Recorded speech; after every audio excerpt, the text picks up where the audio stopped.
You're listening to Living It Up in Lion City, a podcast about Singapore, where locals and foreigners sit down, chill, crack open a beer, and talk about life here and what goes on in this amazing city.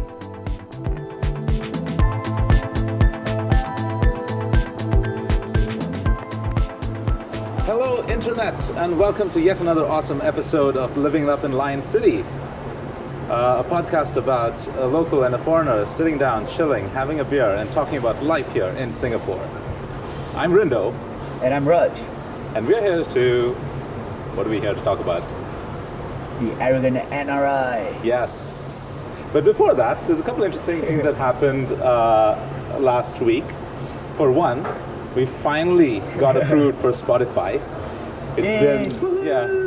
And it's great. Like, it's so cool to see our podcast showing up on Spotify, on a platform like Spotify. So hopefully a lot more people can get to listen to it and enjoy the bullshit that we have to say. We also did go to a podcasters meetup last week. Even though I was late and people thought I was like just another customer. Also there.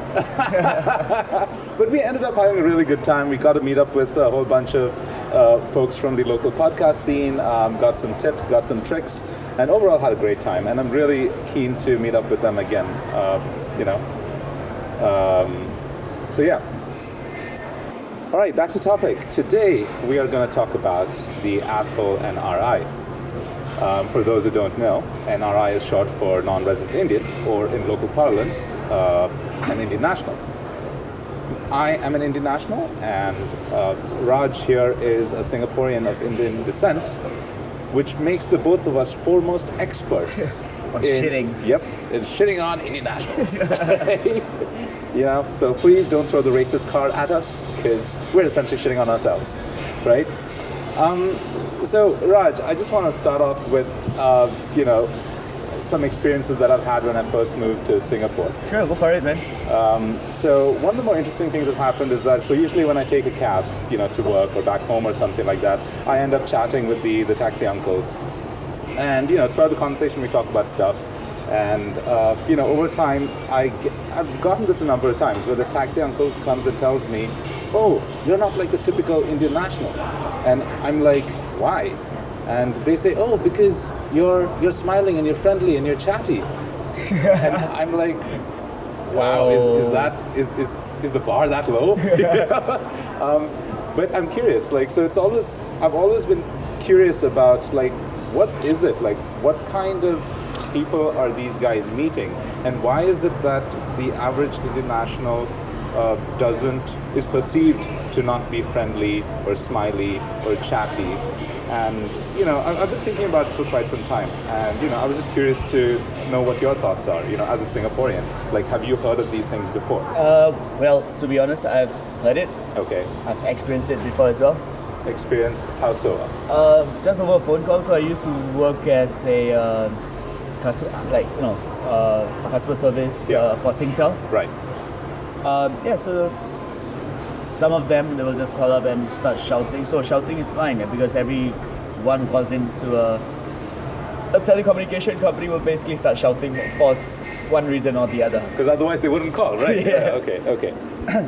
Yeah, but this guy, he basically called to get a 3 months so that he can renew his headphones, or rather his headsets to a new phone. And he started basically saying, "You have no idea who am I, how much I earn," and all of that. In my head, I was like, okay, first thing, I do not know who you are. Well, I kind of do, because your data is over the screen. The second thing is that if you put the point across whereby you have no idea how much I earn, why the hell are you calling us to give you a new, allow you to buy a new handphone? Okay. Within, I guess, in 18 months. So essentially, is this person trying to bully you into better service?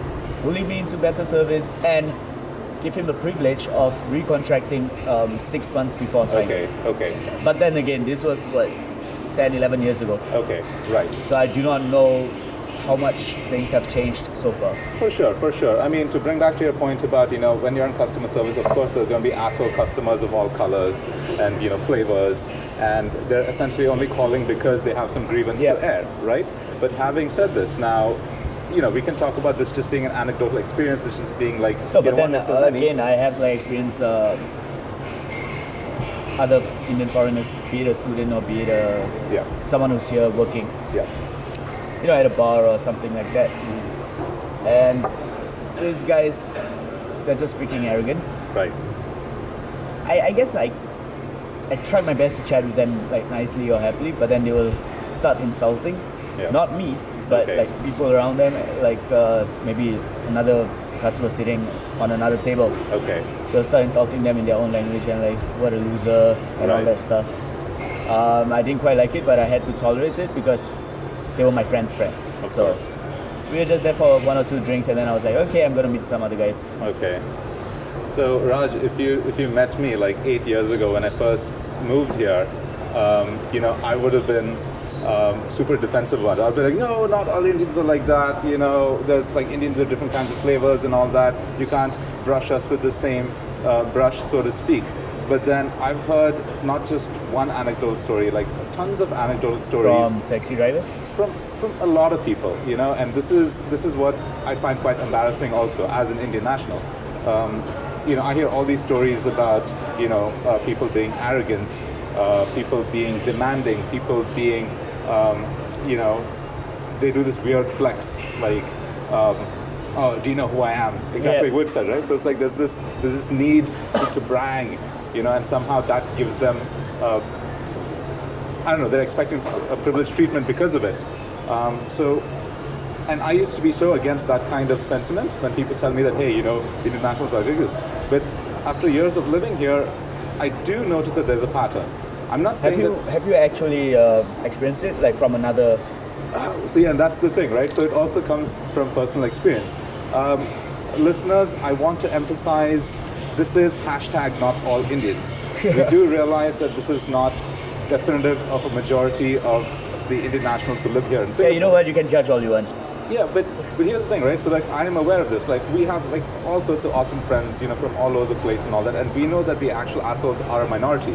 But we have to admit that there is a definitive pattern of boorish behavior, and unfortunately, a lot of them are from my country.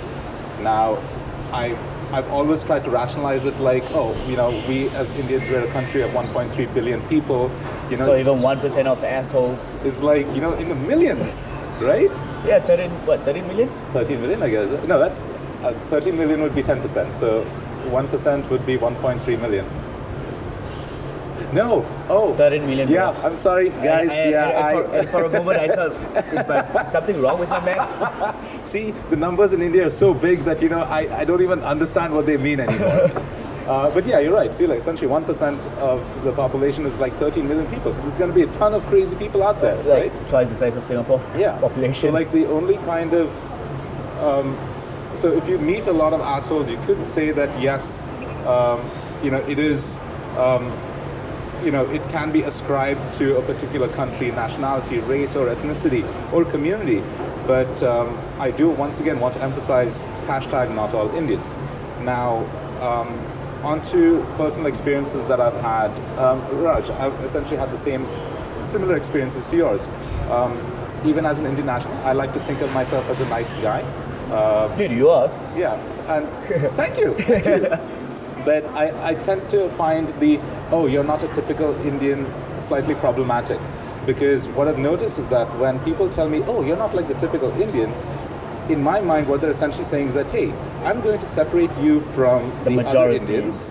Right. And that gives me license to shit on them and be racist. But because I've elevated you, Oh, I'm not being racist with you. yeah, exactly, right? So But somehow... to your kind, Yeah, but not so- you. Exactly. So essentially, that person's insinuating, hey, I'm giving you the privilege of not being part of that group, and then I can be as racist as I want. So for a lot of reasons, I find that slightly problematic. But once again, I try not to call people out on it because in a lot of ways, it's not intentional.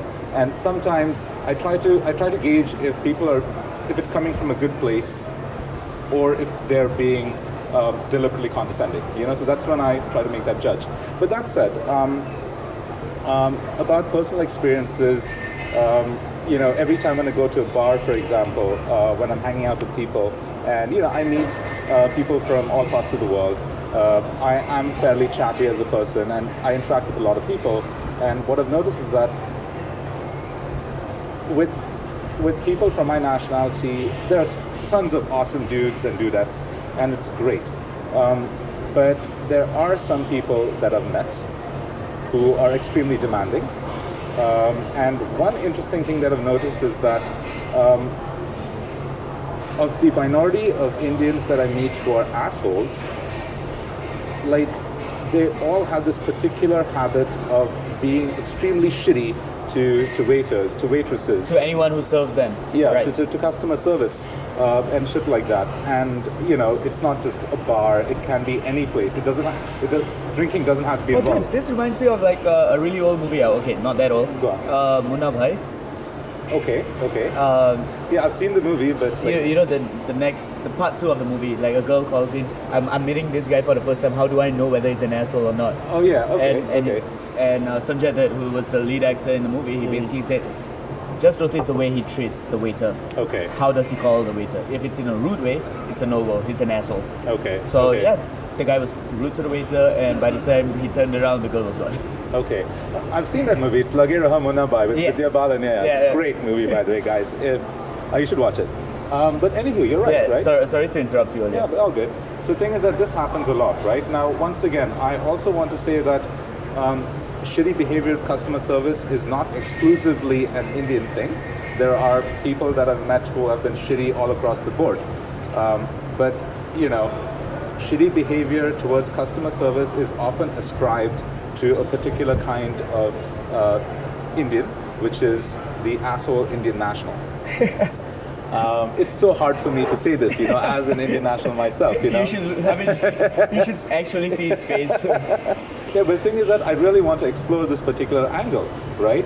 Now, has this happened so much that, essentially if you say that you're an Indian national, these are the characteristics that are attributed to me, and I just want to know, like, why? Is there a particular background in Singapore that brought about this kind of notion? So, have there been some incidents? To be honest, I cannot say much on that, but I have experience whereby in a cab, a taxi drive, I was in a cab and I was heading back home. The taxi driver stopped really far from where I actually wanted to get down. Okay. So I told him, hey, you know what, can you just move up another 500 meters or something? He basically did that while complaining, saying that, why are all you people like this? Okay. I was like what? Like, yeah, your color, they are all like this. Can't you guys walk for a while? It's a service you're providing and you're paying for the service. Okay. And 500 meters is not really a short distance. Like, what was the taxi driver's main problem? Like, why So, did he not want to stop there? Oh, I mean, I guess he thought that was the place. But I said, no, that's not the place. Okay. It's slightly in front. So, Okay. So while he drove, he was ranting about, how lazy we are, or rather, like, we are so demanding. And yeah, I kind of feel that he had that same experience a lot of time. It could be like just moving up a meter or two, or maybe 500 meters. Maybe that just triggered him. Okay. So can I ask Raj, like, is he talking about people of Indian ethnicity in general or Indian nationals specifically? He was just saying color, man. Okay, so essentially he's racist as fuck. Right? Okay. I mean, so we can't decouple incidents of racism from this, which is absolutely true.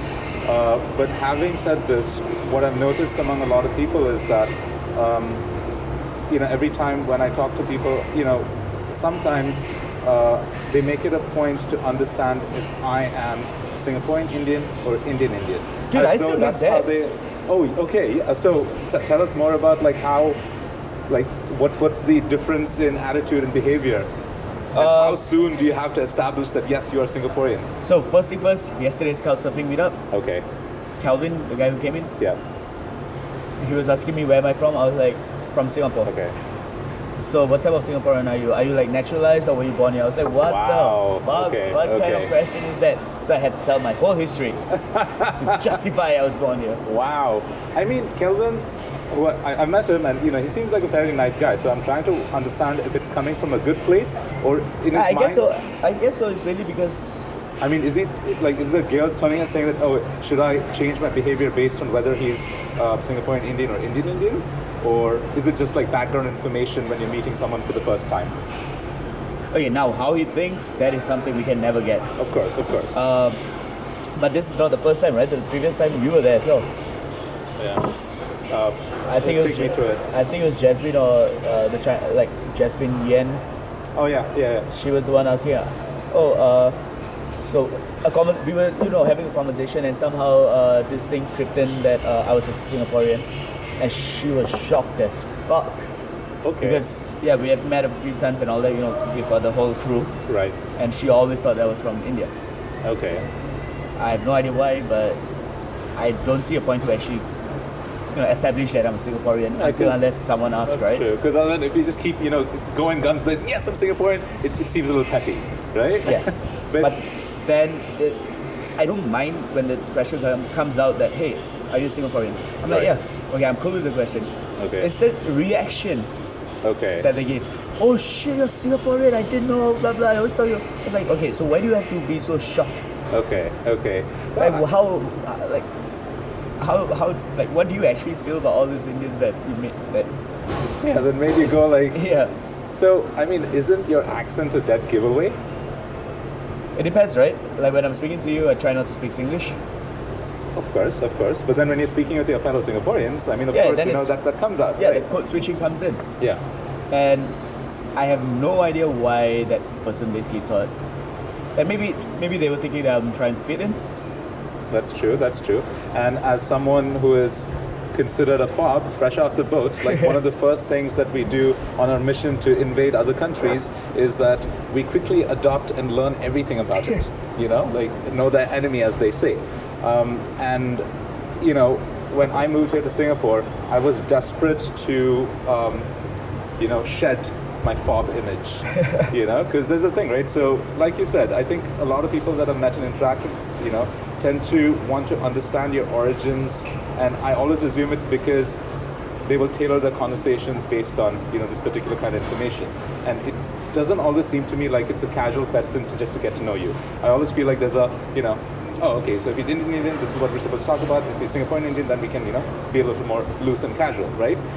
I'm not saying that this is racist. I think this is just mostly it's like thin slicing, You try to understand as much as you can about the person in the shortest time possible, right?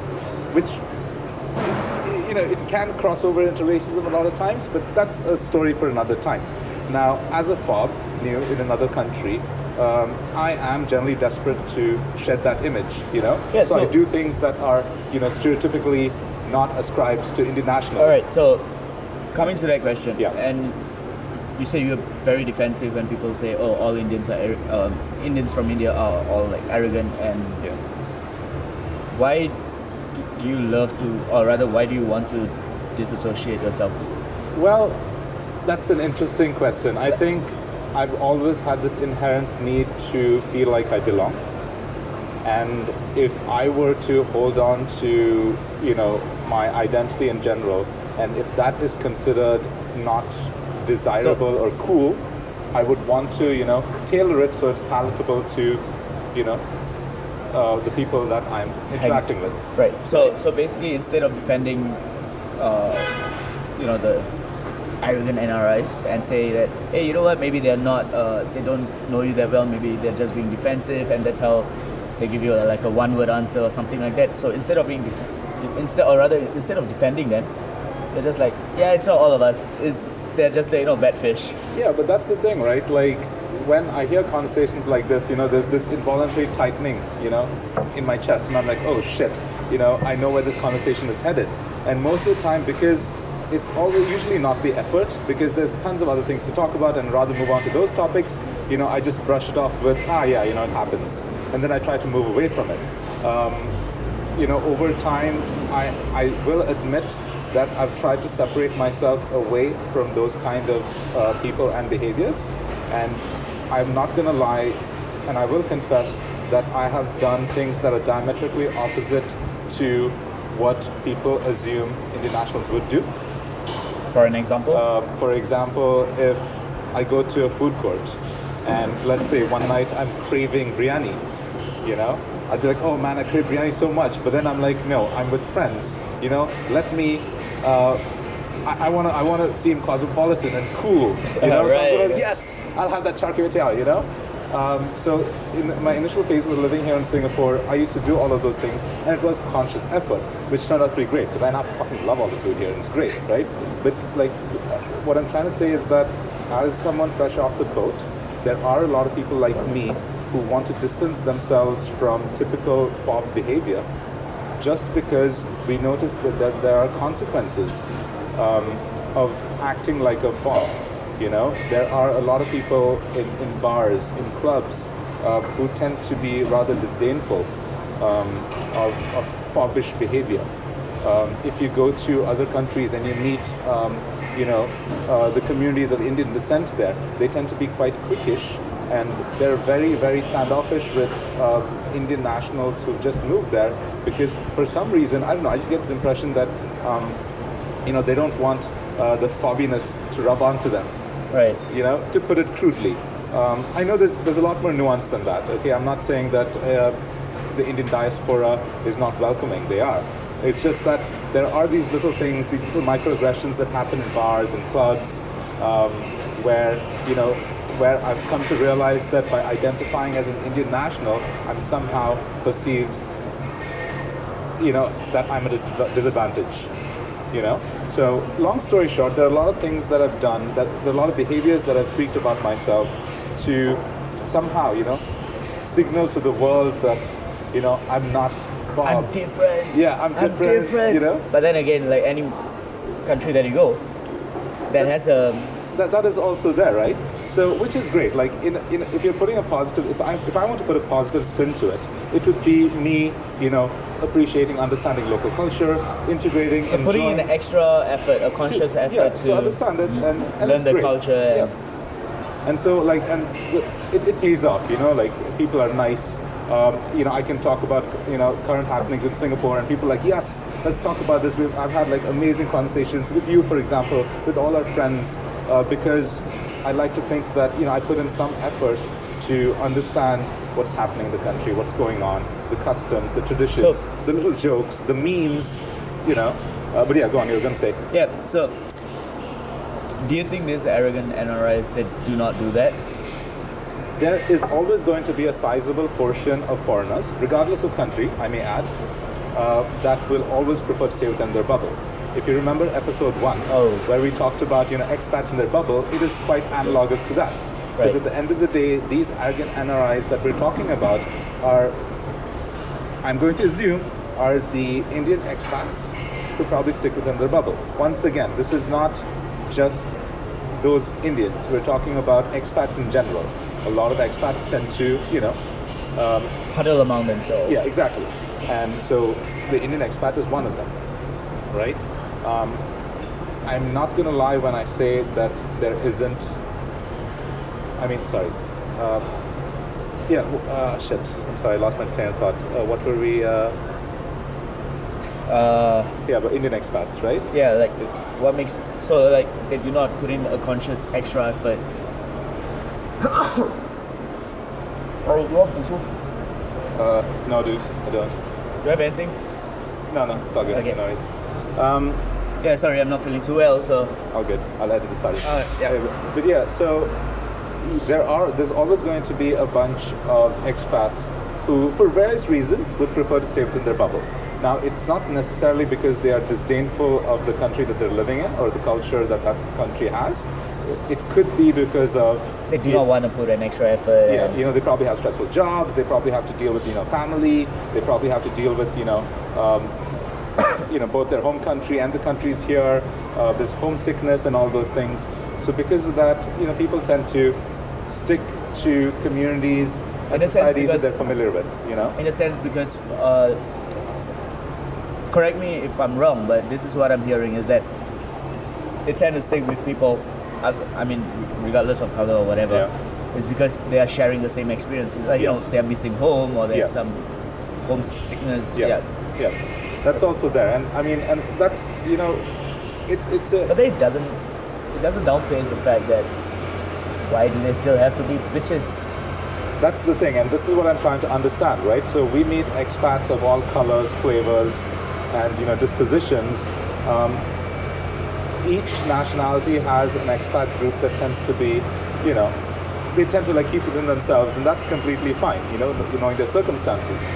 Now, my question to you, as a Singaporean, Raj, is that do you find that arrogant expats are more predominant among the Indian expats, or is it all across the board? Wow. Being an Indian national, I do interact with a lot of Indian expats.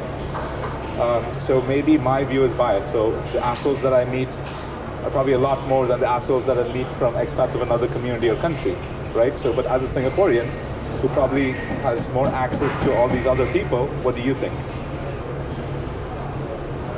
Wow.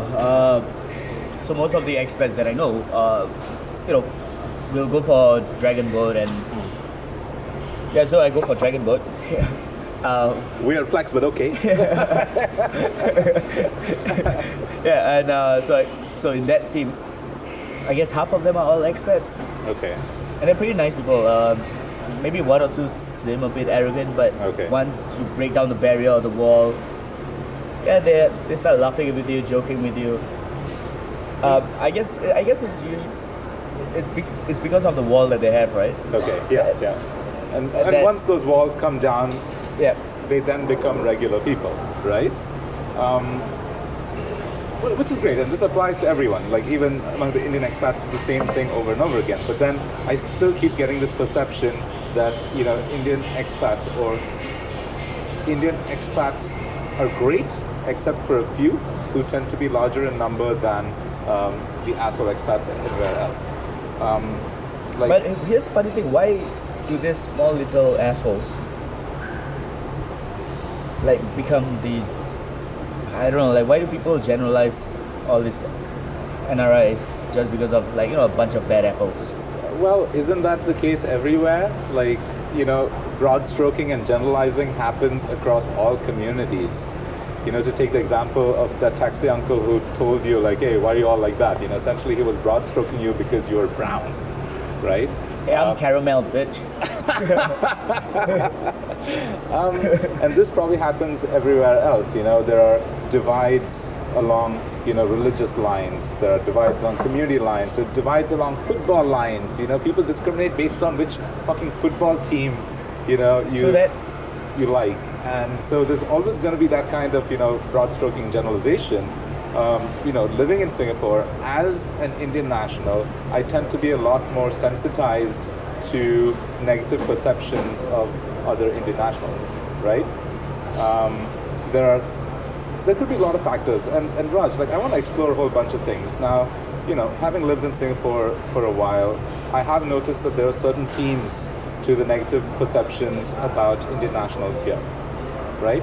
Now, could these factors be considered as reasons to hate on the arrogant Indian nationals, or at least to say that all these fucking arrogant Indian nationals, right? Okay, maybe I want to rephrase. There are some factors that I just probably want to discuss with you and see if these are probably reasons why these perceptions come about. Sure. We talked about entitled mentality, right? Yep. Now, I do have something to say about this. So the examples that you provided were essentially, a bunch of people being entitled.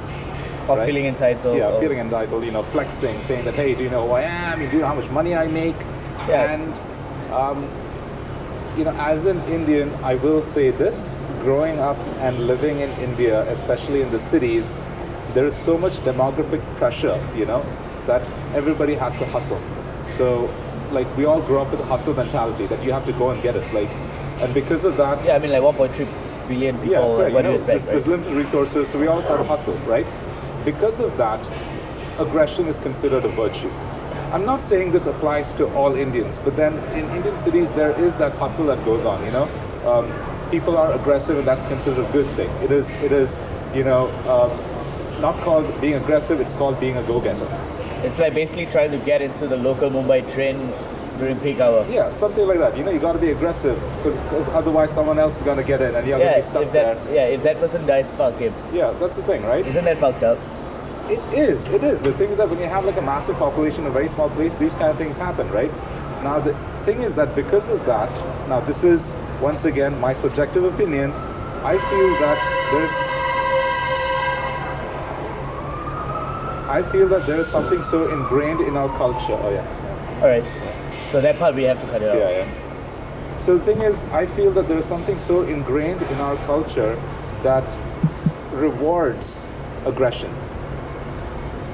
You know? Okay.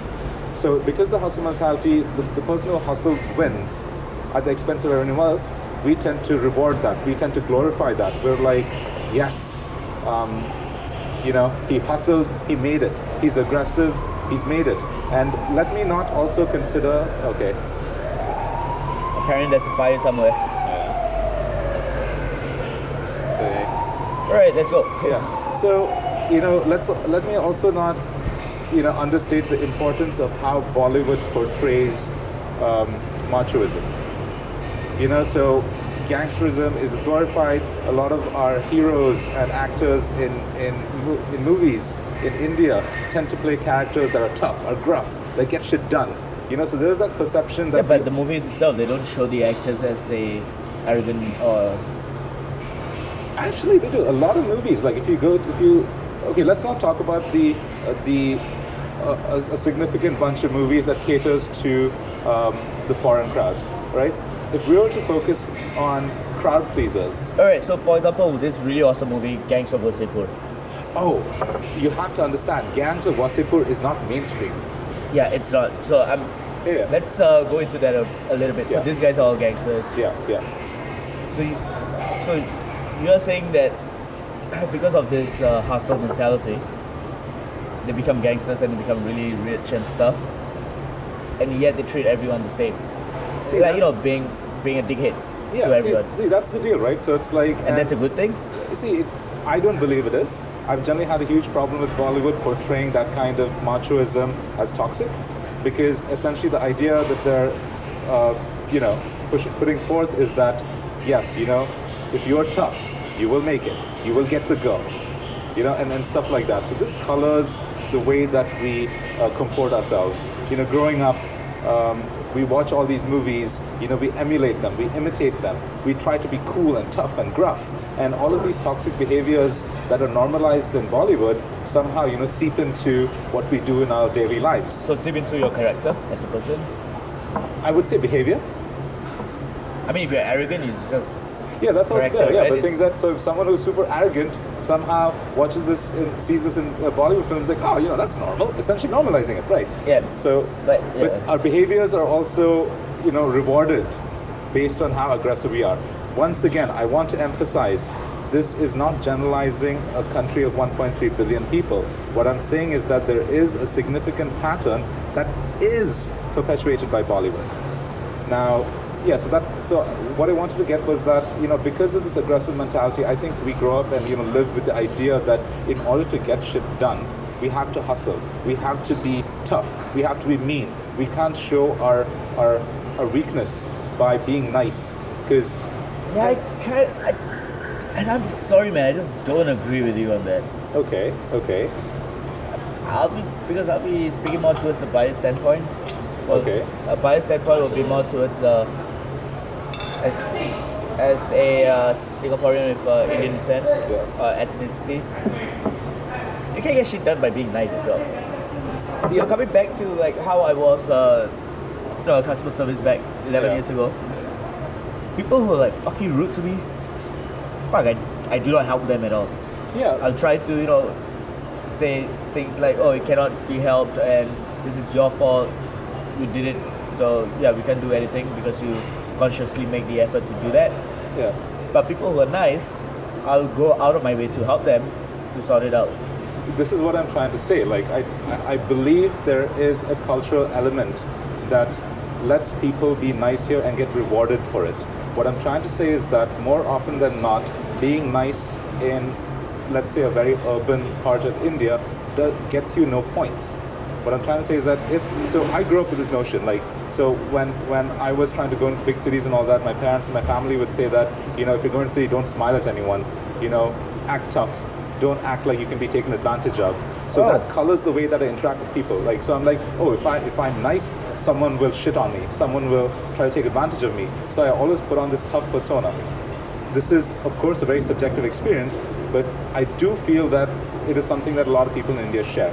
Now, the reason why I went on about this at great length is because I think a lot of us carry this with us wherever we go.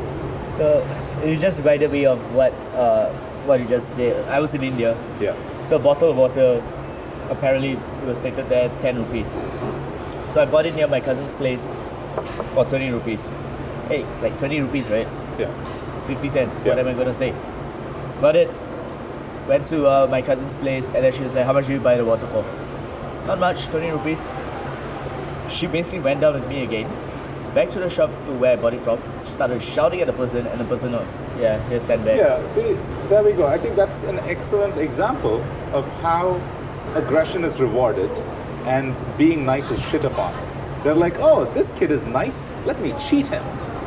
But this bitch of a lady was mean to me, let me reward her,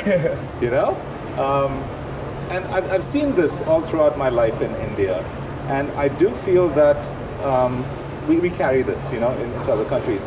And I wonder if that entitled mentality comes from that, So if someone is being bitchy or demanding to customer service here in Singapore, let's say an Indian national is doing this, I wonder it's because on a very subconscious level, that person's like, oh shit, if I'm nice, somehow this person will, swindle me. And of course, because this doesn't happen in Singapore, and customer service here is awesome. Everybody, there's like a social contract. You be nice, and you'll be nice. Yeah, exactly, right. And then suddenly you have this person who's like gruff and demanding, and then this nice person like, what the fuck? Why?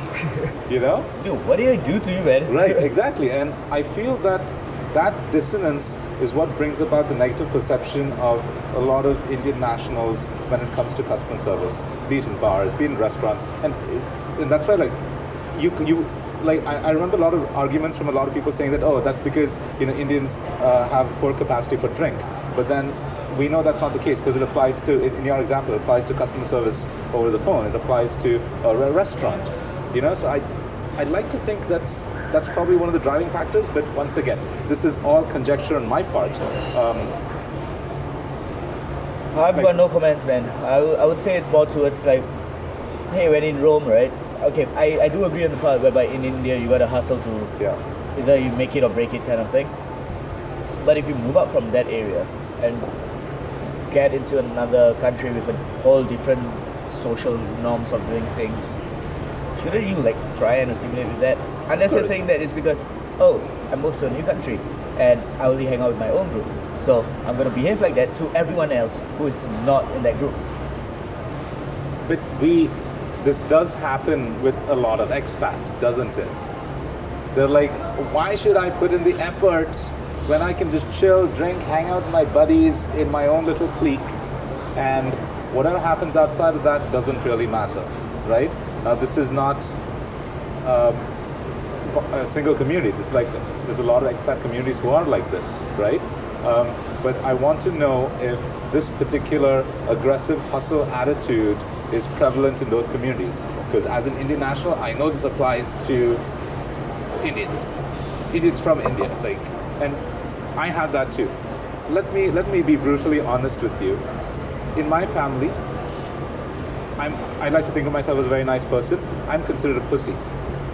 Not by friends, not by siblings, by my grandparents, because apparently the inability to raise your voice is considered being a pussy. There is some credence to that, so there's a difference between being a pushover and being nice. What I feel growing up was that even being nice, showing basic courtesy is considered a sign of weakness, And in a sense, a pushover. Yeah, exactly. So it's like, that's our boundary, So it's like, if you want to be assertive, the Indian definition of assertive is to be angry, demanding, and a bully. You know, I'm saying this purely from my experiences growing up, but I do think it's indicative of a larger cultural trait. And that's just one of those things, right? So we have a lot of Indian expat friends. We know the vast majority of them are not like that, but I would like to think that the few who are probably do this because of this. Once again, I'm not justifying it. I'm not giving them excuses for it, but I'm just trying to see if that would explain a lot of these things. And like as a Singaporean, do you think that could be the prime reason why you have an issue with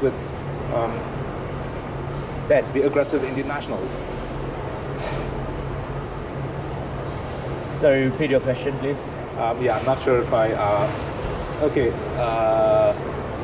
Shit. You forgot your question. Yeah. So what I was trying to say was that is this the prime reason? Is this their aggressive because attitude? they're arrogant or aggressive is because how they are treated back home, and you have to be aggressive, otherwise you're considered a weakling. Yeah. Well, to be honest, what I feel is that what happens at home should just stay at home, and you get out of the house and you do not treat the way you were treated to someone else. Of course. That is true. Raj, I do want to explore some other things that I think would probably, bring about these perceptions, and it's about stealing your jobs. Now, in my early years here, I found it hilarious that Changi Business Park is called Changalore. Right. So I thought it was funny in the most unironically. I was like, oh, that's a funny joke, but I didn't realize that there was like an element of xenophobia there, right?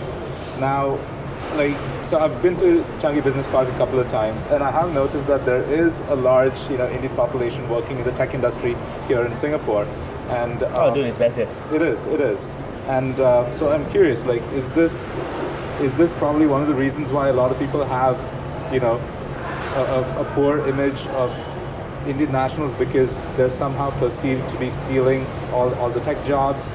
Now, I do not know whether it correlates to being the topic of the podcast. Yeah, but I was just curious because, so if there are... there's another way that we can look at it. That, hey, you know what? We got this job here, but you couldn't, so we are better than you. Okay, right. So that's an interesting angle. I was thinking that so Singaporeans already have this latent grudge. Okay, grudge is the wrong word. They have this latent what's the word, resentment because there's a lot of Indians taking up tech jobs, and I don't think it's unjustified because there have been cases where a bunch of companies were fined because they were only hiring people of a certain nationality, and a lot of them were Indian companies. So there is probably some credence to that resentment.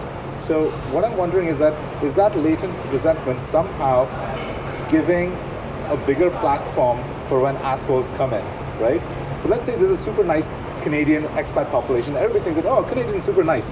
And then when you have one asshole Canadian, they're like, oh, he's the outlier. I've actually never met a asshole Canadian. Well, which is true. But the thing is, if there's one asshole Canadian, most people would be like, okay, he's an outlier. But because of this latent resentment, for jobs being taken away and all that, any asshole Indian comes in is suddenly like, oh shit, they take our jobs, now they act like dicks to us. Could that be one of the reasons why, asshole NRIs get a lot more prominence than asshole expats from another country? It could be, but then I guess it will go through everything as well, right? It's a whole scale as well, the whole spectrum, whereby it could be any other race or national. It could be that as well, but the thing is that there's just too many of them that came in a very short time. Okay. I mean, I'm not saying anything bad, like earlier on what you said. I'm now excluding you and then shitting on the rest. Oh, you're not typical, so I can shit on the other people now. I'm gonna say in general consensus, whereby most of us, this is how we feel. Yeah. Is that we don't mind migration, like people Okay. coming in, immigration, people coming in, getting jobs and all that, settling in. We do not mind that, but not to an extent whereby it come in like in huge waves, Yeah. and then the locals start start suffering because they can't find Yeah. they can't Yeah. get a job that they want because someone else is gonna have it, someone else is gonna do it cheaper. Yeah. And the other part of what I was gonna say was saying that hey, you know what, you couldn't have this job, they didn't want you, they wanted me, so fuck you. It is a very common trait among expats, especially in the financial sector. Yeah. And somehow they feel that they're better than the rest of us. And I mean us, including me as a lowly Indian national outside of finance. And to be fair, a lot of people in the banking sector are dicks. I think it comes with But then you think about it, right? Most of them are working for the banking sector, even though if they're in IT or tech Yeah. support or whatever. Okay. They're still the banking industry. Right. But their sub-function is either tech or whatever it Right. is. But the thing is that they're like, yeah, they're in banking and that somehow gives them license, right? Once again, I'm not being racist towards bankers. Yeah, actually I am. Fuck bankers. But yeah, so that's also one of those things, right? So I do feel that, that stealing your jobs mindset has elevated the average Indian national to someone that we should probably be wary of. And then when they're assholes, it's like, oh yeah, And the funny thing, category 5 dick, and the funny thing is that they will say that they have MBAs and stuff.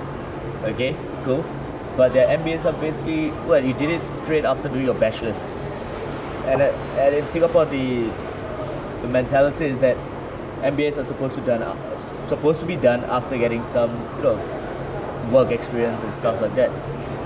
But they'll come in here fresh grad, MBA grad, no work experience, get a job, and then think that they're better than the rest. yeah, because first thing they have an MBA, second thing they have a job, and we don't.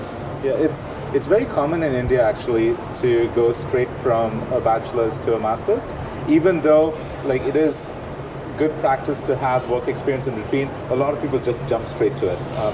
I'm not sure why. I don't have an MBA. I don't have that kind of money. Yeah, neither do I, man. Well, at least not yet. Yeah, no, it's not gonna happen to me anytime soon. I'm gonna stay positive. It's gonna happen soon. Another thing that I want to explore with you is that, do you feel that the Indian expat community at large has trouble integrating? Well, if they're gonna stay in their own bubble, for example, like Mandarin Gardens, What's Mandarin Gardens? it's a condominium Okay. which is really close to East Coast Park. Okay. It's basically known as a Little India on its own Okay. because okay. there's so many Indian expats staying there. Right. There's that, and then after which there's another one at Melville Park, which is another condominium in Simei. Okay. It's considered like Little India of the extreme east or something. Right. Because there's so many Indian expats staying there due to Changi Business Park. Right. Okay. I mean, proximity counts. Okay, that's there. That's interesting. So having these enclaves of Indian expats, does it mean that a lot of these people just stick within that neighborhood? I would guess so, right? I mean, your friends would be all the people that you hang out with. Yeah. If you go to work, if you're surrounded by them, you go back home, you're just surrounded by them. Right. I don't think it'll be easy for you to integrate into Singapore's culture. Okay. Because first thing first is that you're comfortable in your own circle. Right. For you to actually venture out of your circle, it's really tough because you'll be really uncomfortable meeting new people, Yeah. and you have no idea how everything works. Yeah. And when you're already comfortable, settled in, I don't think you would want to integrate with another unless you're forced to. For example, you got a new job, but apparently suddenly your colleagues are not the people that you hang out with. They're all Right. different races from either Singapore or from any other country. only then will you make a conscious effort to Okay. try and integrate and try to understand a different culture. So my question to you, Raj, is that is this inability or is this discomfort with interacting with anything outside of that bubble more prevalent among the Indian expat community? I would say yes, Okay. because the thing is, if you to think about other expat groups, right? Right. Let's take the Filipinos for example. They come in, they work, but they do still hang out with their friends and the locals as well. Right. I've got a few friends who are Filipinos and they do still, or rather in the past, they work, they hang out with the local group, whereby they'll speak Tagalog, Okay. and then they'll hang out with the locals and whatnot as well, and they'll speak English with us, and they'll crack jokes, and they will ask us like, hey, what's this occasion for? What's that occasion for? And probably teach them a bit of Singlish and all that. Okay. Okay. I mean, they try to integrate, but I'll always tell them, you know what, don't speak Singlish. Well, okay, so that's another story, and this is one of the reasons why I always No, but it's I always err on the side of caution, because like if I say it, like my Singaporean friends will be like, yes, No, please but, don't. but the thing is, it shows that you're trying to integrate. That's true. But the thing is that, like, I think I've noticed, like, my mistake is that when I say it, it sounds as though that I'm parodying it. So then I'm like, yeah, I'll just not say it. It's just easier. But yeah, go on. You're saying. Yeah, and I've got a group of Indian friends, right? Yeah. I mean, they're nice people and stuff, but the way they make fun of Singaporeans because of Singlish, Right. and I'm like, dude, you have your own fucking street language back home. Yeah. When I speak Hindi, I learned it from the book, so mine is proper Hindi. Which is just. No, true, but then yeah. again, like they're the majority, right? Like I'm the only Singaporean, and they're all from India. Okay. They'll talk about themselves, saying that Singapore is a shit. They can't even speak English from nuts. I would rather speak proper English. And I'm there listening, and I basically snapped one of the time. Basically told them, you know what? If you hate Singapore so much, how about just fucking go back? Okay. I mean, you're here to fucking work, earn cash, Right. and try and integrate. If you cannot integrate, then why the fuck are you still here? Right. And that's the only time that I snapped. And after which they were like, okay, take a Yeah. chill pill then. So that's why you're not invited to the parties anymore. I mean, they're my close friends for the past 12 years. Okay. Okay. So I'm still invited for everything, but I guess to make a conscious decision, Right. conscious action of like never to diss Right. the locals in front of me. Okay, okay. The thing is that is very typical expat mentality, if I would say. Like somehow, so that's the thing, right? And this is probably not related to the topic at hand, but what I've noticed is that a lot of expats, especially who have the really high-paid jobs, for example, they have this tendency to compare themselves against the average person in that particular country, right? Okay, so there is a friend of mine who's American, and The Americans. Yeah, big trope that Yeah. Americans are dumb and all that, right? Yeah, yeah. So as For a, voting Trump in, right? yeah. So one day I made a joke saying that, hey, you're not as dumb as your fellow countrymen, and this was in a jocular tone. And then he was like, yeah, that's because I got out, right?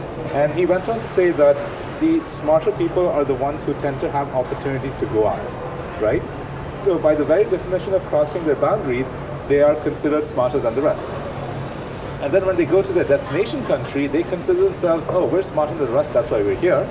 And then now they're interacting with people, in a country, and they're interacting with all these, regular people, and then somehow they feel that they're elevated. They're like in a higher pedestal because of the fact that they're smart and they got out of their own country. And so there is that very interesting expat conversation that there's a very interesting expat conversation that goes to the tune of, oh yeah, they talk about the local population like it's wildlife. Because they're like, oh, so I'm coming here to explore this country, and then, locals do this. Did you know that? Locals do that. Did you know this? There's a very interesting indigenous local custom. So it's very world expert like. And that comes with being an expat, and a lot of expats tend to have that mentality. Now, Let me interrupt. Yeah. That. All right, so you're moving more towards like the Americans and all that. Yeah, but, yeah. But I'm gonna bring it back a bit about Yeah. what if I feel the foreign NRI or the arrogant NRI in Singapore is that when they meet a local Indian, they'll always be looked down upon.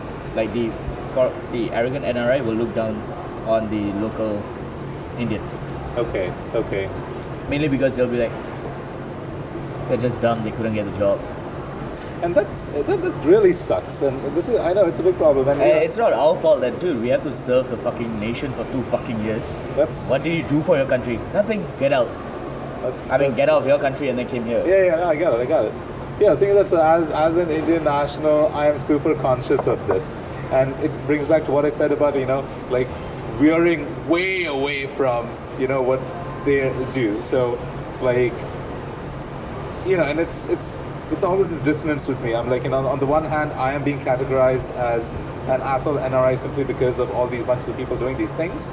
And on the other hand, I am doing things that are so different from these small bunch of people only because I don't want to identify with them. So, I have this constant battle in my head whether is it self-loathing, is it should I not embrace my identity, or at least To be honest, I guess it's just being who you are, but don't be a dickhead to others. Hey man, that's my motto in life. Don't be a dick. And I think this should apply to pretty much everything, but a lot of people tend to forget that. And it's kind of interesting that you mentioned that it's the Indian expats who tend to say this to you. Is it because they think that, hey, you're Singaporean but you're of Indian descent, so I can probably be shitty with you? No, because like they'll, what they'll do, right? First they will ask you questions like, oh, you're from Singapore, but which part of India are you from? I'll be like, Singapore. Okay, where are your parents from? Okay. Singapore. Where's your ancestors from? I'm like, why the fuck should I give you my whole history? Okay. That, and after which they'll be like, oh, what do you do? So me being me, I'll tell them what I do. And then you can see the look on their face. Okay. Like, oh, okay, you do that. Wow. Right. Wow. Hey, cheers, buddy. Okay. Let's talk to someone else. Yikes. Hopefully I'm not one of those guys. I mean, I do shit on you. That's right.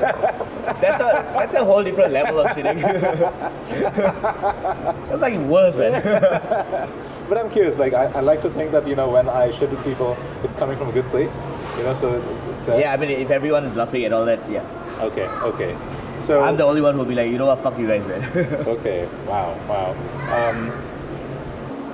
Interesting conversation. So what do you think our bottom line is? Like, Well, okay, so as an Indian national, I believe that the large majority of Indian expatriates who live here in Singapore are awesome people. Okay. There is a small number of dickheads. There are. Oh my gosh, pedantic, okay. So there are a small number of dickheads, who do things that somehow create a bad impression that is then ascribed to the entire Indian national population, which sucks, So Yeah. as an Indian national, I have to constantly be on my toes about, making sure that everybody's comfortable and that, I do the exact opposite of what my kind is perceived to do. Right? But having said this once again, this is not a topic about shitting on Indian expats, not a topic about shitting on, Indians in general. I am an Indian national. No, it is. It is, We're just shitting about those dickheads, not but the here's general deal, population. I mean, the reason why I wanted to ask these questions is because I think there's also some level of self-criticism that I need to engage in to understand, like, what is it that I can do as a person to make the people around me a lot more comfortable. Because once again, I'm a stranger in a strange land, Sounds like a song's name. Oh, is it? Yeah, I mean, it sounds... Stranger in a strange land. Yeah, but Yeah, fuck it. yeah, so I am a stranger in a strange land. I am a foreigner. I have to be very cognizant of local sensibilities, right?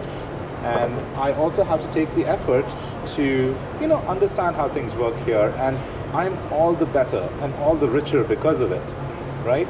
And it sucks to see that there are still certain things that are, attributed to me because of a small bunch of fucking assholes, right? Yeah. But it was an interesting conversation. I've actually never had this conversation about Indian expats versus people of Indian descent. And Oh yeah, apparently it's a thing. But I guess most Singaporeans, because they're not, a certain race, they will just generalize everyone as same. which is But then again, you got you got the local minority who are from, or rather who have basically Indian blood in them, yeah, are getting looked down upon these guys right. by these guys. Yeah. That's not going to change anytime soon. I mean, it's hard to change mindsets over the course of a few years, right? But over time, things will change. Well, hopefully their kids are not dicks, but then their kids are mostly dicks because they go for international schools. The only point of time that they realize, oh shit, there are people outside of international school, is when their parents become citizens or PR and then they serve national service. Okay. Where national service it's a great equalizer. Okay. Whereby those 3 months or those 2 years that they're in it doesn't matter whether you're rich or not. You're fucking infantry, you guys suffer together. Okay. You guys hang out over the weekend. But then again, when I was in the army, I've known a few people whereby who are basically from international schools, and they refuse to hang out with their own BMT mates or their Okay. own platoon mates. Mainly why their reasoning is very simple. Dude, I see you guys like 5 times a day. No, wait, 5 times a week. Okay. Over the weekend, I want to meet my other friends. Okay. I mean, it's a fair thing, but then It's a fair thing, but then sometimes we have events as well. right. They refuse to turn up. Right. And then everyone will start hating them because training in the jungle and stuff is one thing. Okay. But then when you head out and socialize with each other instead of always being so in I guess army uniform, Yeah. you're always that you can talk about other stuff other than just freaking whatever you're told to do kind of thing. Okay. But when those guys are not there, it basically shows that they do not want to integrate with Okay. us outside of camp. Just to confirm, are these international students of Indian ethnicity, or is it like international students all across the board? GIS, I don't know what Global, GIS. Global Indian School, Global Oh, okay. GIS, okay. whatever. Right. So the other international school students tend to be a lot more Yeah, they approachable hang and out with sociable. us. Okay. They'll get all of us will buy our own drinks. Chill out, we'll laugh and talk. Okay. Wow. Yeah, so that privilege thing plays a part as well when you Right. go to international school because we speak bad English and then we're like, fuck you, you don't. It's This is like one of those, high SES, low SES yes, bullshit, right? You just Okay. have a freaking American accent and you think you're better than us. Okay. Huh? Okay. Wow. Shit. Okay. Privilege. All right. But I guess that's also a conversation for another time because I do want to explore that. But yeah, that can wait for another episode. And on this note, I still have to yeah. state my point Yeah, in go. regards to this is that everyone, my bottom line for this conversation or rather this podcast is that everyone has their own issues. But that does not and will never give you a right to be a dick to someone else. yeah. If you are being a dick, just preempt them in advance. Hey, you know what? I'm having a very bad day. Whatever. Yeah. Yeah, just don't be a dick. Yeah. Words of wisdom from Uncle Raj. Don't be a dick. and don't enroll in GIS. Apparently that's a shitty fucking school. No, wait. I'm not saying that, man. Come on, man. You don't make words, man. I joke. Guys, I guess, this is all we have for today. Thanks for listening in. And once again, Give us some feedback, man. Come on. Yes, We love shitting yes. on your feedback. yes, please give us some feedback. Tell us what you think about this episode and other episodes and the podcast in general.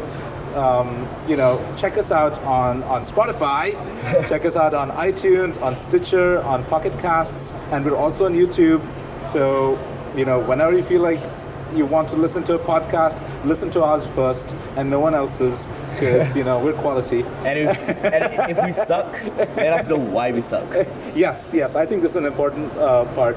We really want your feedback. Good, bad, ugly, just lay it on thick. And this is how we grow and this is how we improve. Once again, this is me, Rindo, And I'm Raj. and this is Living It Up in Lion City. Ciao.